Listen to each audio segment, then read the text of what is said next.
Assalamualaikum warahmatullahi wabarakatuh. Yang saya hormati Bapak Jamal Makmur Asmani selaku pengampu mata kuliah ayat dan hadis ekonomi. Di sini saya Oki Femas Lutfiansah dari PS 3A akan menyampaikan hasil UAS saya tentang ayat dan hadis ekonomi beserta penjelasannya. Di sini saya mengambil ayat dari surah Al-An'am ayat 152. A'udzubillahi minasyaitonirrajim. Bismillahirrahmanirrahim. Wala taqrabu malal yatimi illa billati hiya ahsanu hatta yablugha asuddah. Wa awful kaila wal mizana bil qist. La nukallifu nafsan illa wus'aha wa idza qultum fa'dilu walau kana dza qurba wa bi ahdillahi awfu. Dzalikum wassaqum bihi la'allakum tadakkarun. Yang mana artinya, dan janganlah kamu dekati harta anak yatim kecuali dengan cara yang baik hingga dia mencapai kedewasaannya. Dan sempurnakanlah takaran dan timbangan bil qist dengan adil. Kami tidak memikulkan beban pada seseorang melainkan sesuai kemampuannya. Dan apabila kamu berucap, maka berlaku adillah, kendati pun dia adalah kerabatmu, dan penuhilah janji Allah. Yang demikian itu diperintahkan Allah kepada kamu agar kamu terus ingat. Berdasarkan tafsir Al-Misbah karya Prof. Quraisyhab, ayat di atas telah menyebut 5 maksiat Allah yang merupakan larangan mutlak. Ayat ini melanjutkan dengan larangan yang berkaitan dengan harta setelah sebelumnya pada larangan kelima disebut tentang nyawa. Ini karena harta adalah sesuatu yang nilainya sesudah nilai nyawa. Larangan menyangkut harta dimulai dengan larangan mendekati harta kaum lemah, yakni anak-anak yatim. Ini sangat wajar karena mereka tidak dapat melindungi diri dari penganiayaan akibat kelemahannya. Dan karena itu pula, larangan ini tidak sekedar melarang memakan atau menggunakan, tapi juga mendekati. Ayat ini dimulai dengan larangan ke-6 yang mengatakan, dan janganlah kamu dekati apabila menggunakan secara tidak sah harta anak yatim, kecuali dengan cara yang terbaik.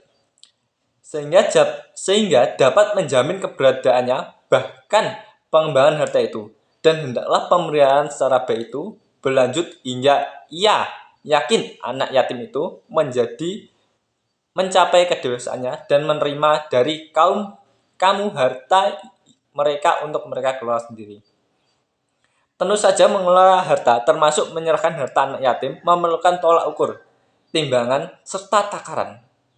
Maka ayat ini menyebut larangan ke-7, yakni dan sempurnakanlah takaran dan timbangan bi'al qist, yakni dengan adil, sehingga kedua pihak yang menimbang dan ditimbangkan untuknya merasa senang dan tidak dirugikan.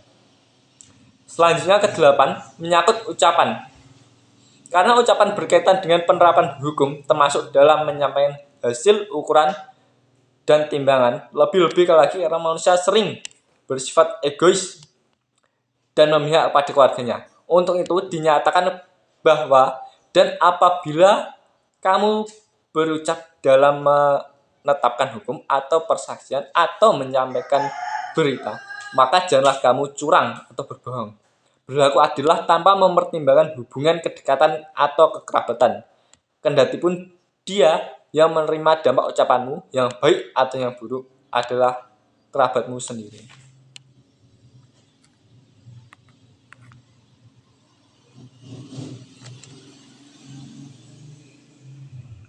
Berdasarkan ayat ini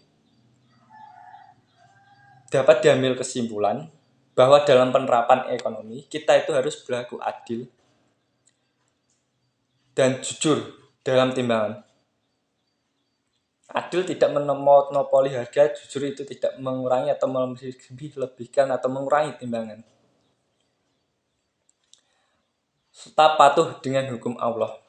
Selanjutnya untuk hadisnya sendiri, Saya di sini menyampaikan hadis tentang tidak mengurangi takaran.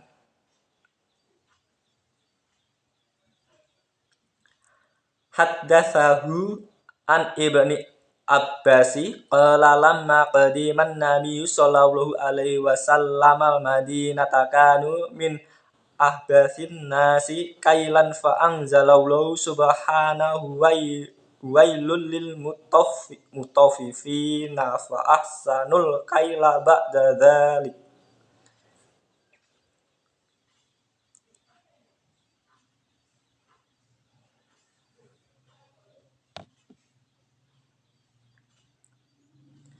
Dari Ibnu Abbas ia berkata, tatkala Nabi Shallallahu alaihi wasallam tiba di Madinah, mereka adalah orang yang paling buruk dalam menimbang.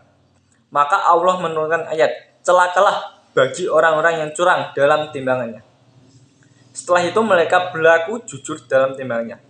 Dalam hadis ini, Allah Subhanahu wa taala dan Rasul-Nya mengancam akan mencelakakan penjual yang curang dalam takaran.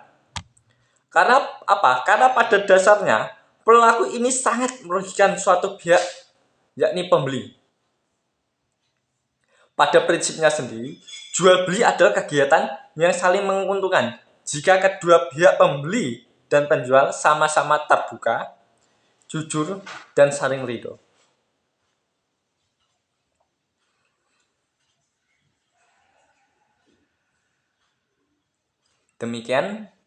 Demikian hasil was dari saya.